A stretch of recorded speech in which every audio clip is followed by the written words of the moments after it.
Megastar career లో ఎన్నో hits ఉండొచ్చు, మరెన్నో బ్లాక్ బస్టర్స్ ఉండొచ్చు. కానీ ఈ సంక్రాంతికి రిలీజ్ అయిన మనశంకర వరప్రసాద్ గారు మాత్రం మెగాస్టార్ కెరియర్ లో చాలా special.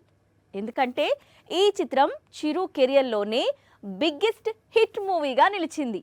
Biggest mega block buster గా మారింది. సక్సెస్ఫుల్ డైరెక్టర్ అనిల్ రావిపూడి తెరకెక్కించిన కొత్త చిత్రం మనశంకర వరప్రసాద్ గారు అంచనాలను మించి బాక్సాఫీస్ దగ్గర దుమ్మురేపుతోంది. సినిమా రిలీజ్ అయిన 7వ రోజు మనశంకర వరప్రసాద్ ఏకంగా 31 కోట్లు సాధించి తెలుగు సినిమా హిస్టరీలో బిగ్గెస్ట్ సింగిల్ డే గ్రాసర్ గా నిలిచింది. ప్రస్తుతం బాక్సాఫీస్ దగ్గర మనశంకర వరప్రసాద్ గారు కలెక్షన్స్ 300 కోట్లు దాటిపోయాయి. దీంతో ఈ చిత్రం చిరు కెరీర్ లోనే బిగ్గెస్ట్ హిట్ మూవీగా నిలిచినట్లయింది. మెగాస్టార్ కామెడీ మూవీ చేస్తే ఆడియన్స్ రెస్పాన్స్ ఎలా ఉంటుంది అని చెప్పడానికి ఈ సినిమా వసూళ్లు ఉదాహరణ అంటున్నారు ట్రేడ్ పండితులు. ఓవరాల్ కలెక్షన్స్ 500 కోట్లు దాటే అవకాశాలున్నాయంటున్నారు దర్శక నిర్మాతలు. ఓవర్సీస్ మార్కెట్ లోనూ మనశంకర వరప్రసాద్ రికార్డ్ కలెక్షన్స్ చూస్తోంది.